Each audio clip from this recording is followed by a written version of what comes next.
회복해 하시는 하나님이라는 제목으로 에스라서를 가지고 다시 한번 말씀 가운데 나가기 원합니다.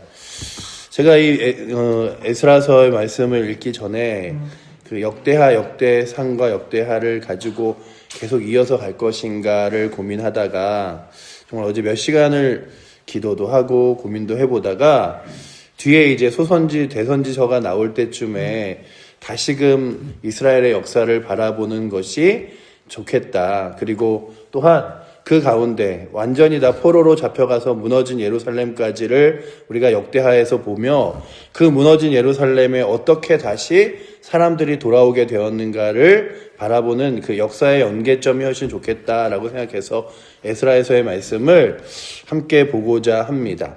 특별히 우리가 이 대한민국을 보면서 참 늘 한쪽 가슴 아프게 아픈 손가락처럼 가지고 있는 것 중에 하나가 바로 저 북한 땅입니다. 저 북한 땅, 예루살렘이라고 불리던 평양이 언젠가부터 이제는 예루살렘이 아니라 전 세계에서 가장 폐쇄된 그리고 전 세계에서 가장 슬픈 국가가 되어 있습니다. 제가 작년에 12월 31일에 개봉하는 영화를 별로 영화 1년에 영화관을 가는 일이 그렇게 많지 않은데 그냥 개봉하는 영화를 12월 31일에 보고 왔어요. 신의 악단이라는 영화였는데 그 영화를 본 이유 중에 하나가 이거 신년에 우리 사랑하는 성도들하고 같이 보면은 좋을 것 같은데 괜찮을까? 이래서 보다가 개봉 기간이 너무 짧은 거예요. 6일까지 개봉을 하나? 그래서 이렇게 장로님하고 상의를 하다가 그러면은 이게 이제 비디오로 안 나오죠. 네이버나 이런 데서 OTT나 나오면 그때 교회에서 성도들하고 봐야겠다라고 하면서 그냥 좀 접긴 했는데 영화가 너무나 잘 만들어지기도 했고 뿐만 아니라 좀 우리가 드려지는 예배와 기도의 자리가 얼마나 귀한가를 다시금 기억하게 됐는데 그 뒤에 이제 북한에서 탈북해서 우리나라에 온 사람들이 그 영화를 보면서 오열을 하는 거예요. 그래, 내가 북한에 있을 때 정말 하나님이라는 이름 들어봤지만 제대로 불러보지도 못했고 그곳에서는 하나님을 믿는다, 예수님을 믿는다 라고 하면 어느 날 마을에서 지도새도 없이 사라져서 그 사람이 어디에 갔는지 어떻게 됐는지도 알지 못한 채 감옥에 가 있는 경우도 있고 죽어 있는 경우도 있는 것들을 이야기하면서 그게 북한의 현실이라고. 그런데 이렇게 자유롭게 찬양하고 예배하고 기도할 수 있는 땅에서 그럼에도 불구하고 찬양과 기도와 예배의 자리가 늘 뜨겁지 않은 것이 안타깝다라는 이야기들을 하면서 북한에서 탈북한 사람들이 이제 여러 명의 유튜버들이 몇 편의 그 영화 감상편을 올리면서 그러면서 북한을 다시 이야기하는 거죠. 아직도 그렇게 예배를 드리지 못하게 하는 하나님 앞에 나아가지도 못하는 말씀이라고 읽어보지도 못하는 폐쇄된 나라가 지금도 있음을 분명히 알아야 된다는 이야기들을 하는데 오늘 말씀에 보시면 이 에스라라는 그 선지자를 하나님이 세우시기까지 이제 그 기간이 얼마나 걸리냐면 70년이라는 기간이 걸립니다. 맨 처음에 이제 이스라엘이 무너지면서 첫 번째 포로로 잡혀간 순간, 그러니까 남유다까지 무너지며 포로로 잡혀간 처음 순간부터 이제 다시금 돌아오기까지 선지자들이 예언한 대로 70년의 시간이 걸립니다. 그 동안에 어떤 일이 있었냐 하면 바벨론이 무너지고 바사가 다시 세워졌어요. 그러니까 바벨로니아라는 왕국이 무너지고요. 이 바사는 무엇이냐면 페르시아라는 나라예요. 들어보셨죠? 그래서 페르시아라는 나라가 전 유럽을 패권을 잡으며 이제 그들이 다시금 바벨론에서 포로된 사람들까지도 다 관리하게 되었습니다. 나라의 왕국이 바뀌었으니까. 그 공안의 70년 동안의 일들을 이제 에스라와 느헤미야, 다니엘 이런 사람들이 보여주고 있는 거죠. 그런데 그렇게 왕이 바뀌고 나라가 바뀌고 그리고 모든 정권이 바뀌었음에도 불구하고 누가 바뀌지 않았냐 하면 하나님이 살아계셨습니다. 그리고 하나님이 역사하셔서 바사의 고레스라는 왕이 세워지고 그 고레스가 무엇을 깨닫게 하냐 하면 여호와께서 예레미야 입을 통해서 하신 말씀을 이루게 하시려고 라고 오늘 본문에 써 있죠. 그러니까 예레미야를 통해서 이 무너진 성벽을 하나님이 다시금 세우시리라. 그리고 포로되 갔지만 하나님께서 다시 돌아오게 하시리라 라는 예언을 해요.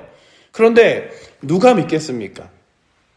예루살렘 성전은 다 무너지고 성벽도 무너지고 사람들은 뿔뿔이 다 흩어지고 나라는 이제 없은 채 그곳에 이방인들이 가득 채워 살아가던 곳이 되어진 그곳, 그리고 남겨진 몇몇의 사람들이 있지만 다시금 회복할 수 없도록 정말 비루하고 비천한 사람들만 남아있던 예루살렘에 하나님께서 예레미야를 통해서 예언하시는데 그 일들이 누가 이루어질 것이라고 믿었겠습니까? 하지만 그 약속과 그 능력은 분명히 이루셔서 오늘 말씀에 보시면 1절에 이렇게 기록하죠. 우리 1절 말씀 한번 같이 읽어보도록 하겠습니다. 바사왕 고레스 원년에 여호와께서 예레미야의 입을 통하여 하신 말씀을 이루게 하시려고 바사왕 고레스의 마음을 감동시키심에 그가 온 나라에 공포도 하고 조서도 내려 이르되 아멘. 이게 고레스 칙령이라는 건데요. 그러니까 고레스가 그의 마음에 예루살렘에 다시금 이 유다 민족이 돌아가서 성전과 그리고 또한 하나님께 예배하는 곳이 세워져야겠다는 마음을 가졌어요.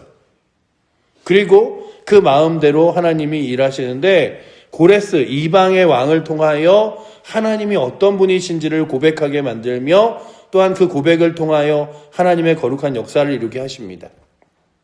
우리가 바라보는 건 하나님은 믿음의 사람들의 입술과 말로만 영광 받으시는 게 아니라 온 우주와 온 세상의 주인 되시고 영광 되시며 광 되시는 하나님이심을 기억하며 나아가시기를 축복합니다.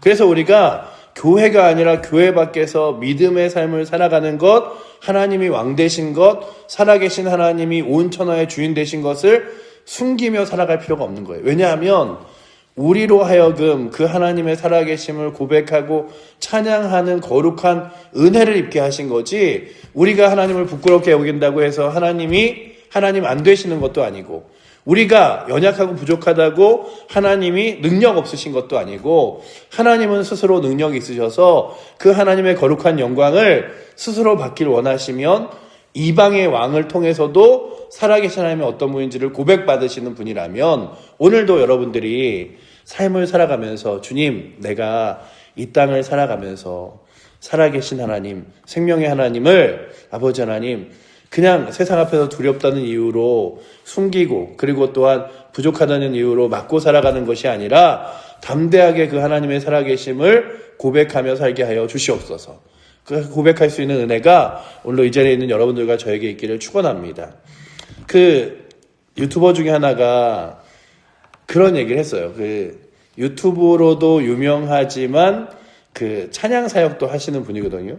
근데 이제 제가 그거를 보다가 너무 괜찮아서 제 처한테도 이게 한번 봐라 그걸 보내줬더니, 무슨 사랑의 불시착이라는 드라마에 북한의 악단으로 나왔던 사람이 있는 딱 이러는 거예요. 근데 전 이제 본 적이 없어서 그래? 그랬는데 그 분이 이렇게 나오셔서 눈물 흘리면서 무슨 얘기를 하냐 하면, 자기가 유튜브를 하고 인스타그램을 하면서 사람들이 교회 다니는 사람이라고, 그리고 또 이렇게 간증하는 사람이라고 팔로우를 했다가 취소하는 경우가 있어서, 그래서 그냥 교회 다니는 얘기 아주 웬만하면은 자주 안 하고 예수 믿는 얘기 자주 안 했는데, 그런 얘기를 하는 거죠. 내가 그럴 필요가 있을까? 저 북한 땅에 정말로 그렇게 하나님을 찬양하지 못하는 사람들도 숨어서 예배하고, 그리고 주를 믿는 것조차도 자신의 생명과 맞바꿀 정도로 그렇게 목숨을 걸고 예배하는 사람들이 지금도 있는데, 이 얘기를 저희는 그냥 저 북녘 땅에 막연하지만 북한에서 온 사람이 지금도 있는데, 이렇게 자유롭게 예배드리고 기도하고 찬양할 수 있는 나라에서 내가 하나님 믿는다고 찬양한다고 숨기는 게 말이 되나, 이런 얘기를 하는 고백들을 들으면서 오늘도 우리가 다시금 이 말씀을 보내보는 건, 하나님은 내가 입 다물고 있다고 해서 하나님 영광 받지 못하시는 게 아니라, 내가 가만히 있으면 돌들을 깨워서라도, 저 숲과 나무를 깨워서라도 영광 받으실 분이시기에 주여 나의 입술이 멈춰있지 않고 주께 영광 돌리길 원합니다. 주님을 고백하길 원합니다. 라고 하며 나아갈 수 있는 은혜가 있기를 축원합니다. 이스라엘 백성들이 그렇게 고백하지 않자 하나님이 누구를 세우신 거냐 하면 그 기도하는 사람들, 그렇게 포로로 잡혀간 사람들과 남아있는 자들 중에 기도하는 사람들과 그리고 또한 하나님께서 살아계심을 끝까지 포기하지 않는 사람들을 통하여 역사하셔서 그들의 기도를 들으셔서 이 바사왕 고레스의 입술로 무엇을 고백하게 하냐면 하나님이 어떤 분이신지에 대하여 고백하게 하십니다. 그래서 그가 마치 가장 귀한 간증을 하듯이 2절에 고백해요. 우리 2절 말씀 한번 같이 읽어보도록 하겠습니다. 바사왕 고레스는 말하노니 하늘의 하나님 여호와께서 세상 모든 나라를 내게 주셨고 나에게 명령하사 유다 예루살렘의 성전을 건축하라 하셨나니. 아멘. 하나님을 믿지 않는 이 고레스 왕이 하나님을 고백하며 하나님께서 주신 명령을 순종하여 예루살렘의 성전을 건축한다는 거죠. 그리고 그 이어 계속해서 하나님이 어떤 분이신지를 3절에 고백하죠. 우리 3절도 읽어보도록 하겠습니다. 이스라엘의 하나님은 참 신이시라. 너희 중에 그의 백성된 자는 다 유다 예루살렘으로 올라가서 이스라엘의 하나님 여호와의 성전을 건축하라. 그는 예루살렘에 계신 하나님이시라. 아멘. 이 고레스가 이런 고백을 하며 그들을 다시 예루살렘으로 돌려보냅니다. 너희가 찬양해야지, 하나님 섬겨야지, 예배해야지. 그렇지 못하면 어떡하겠느냐라고 하면서 성전을 지어줄 테니 가서 하나님께 영광 돌려라, 찬양해라, 예배해라, 이런 얘기를 하는 거예요. 그러니 이스라엘 사람들은 스스로의 힘으로 회복한 게 아니에요. 하나님께서 회복하여 주신 거죠.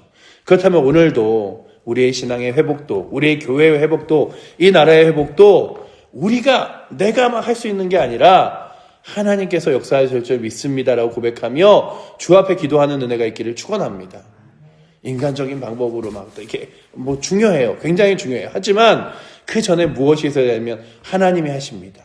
하나님이 역사하십니다. 라고 하는 하나님에 대한 철저한 신뢰와 의지, 그리고 주 앞에 무릎 꿇는 기도, 그것이 되는 거죠. 여태까지 우리가 성경을 읽어오면서 느낀 건 불가능하고 아무것도 없는 상태에서도 하나님 앞에 철저하게 무릎 꿇는 자의 무릎, 기도하는 자의 기도를 하나님이 들어 응답하시는구나. 그렇다면 오늘도 우리가 드러나서 보는 건 고레스의 고백이지만 이 고레스의 고백까지 얼마나 많은 사람들이 눈물을 흘리며 기도하였습니까? 바벨론 강가에 누워서 앉아서 그들이 늘 울었어요. 왜 우리가 이렇게 포로로 잡혀갔지? 하나님만 섬기고 의지했어야 되는데 왜 이랬지? 우리가 고향으로 돌아갈 수는 있을까? 이제 돌아가 봤자 나라도 그렇게 옛날 같지 않을 텐데 힘도 없는데 어떻게 돌아가겠어?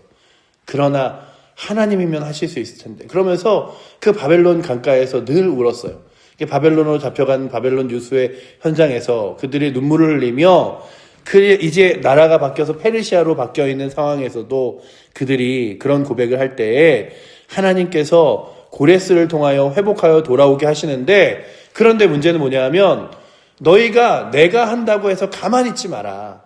너희가 하나님이 역사하신다고 멈춰 있는 것이 아니라 할 수 있는 역할들을 감당해라 라고 말씀하시는 게 오늘 말씀의 4절입니다.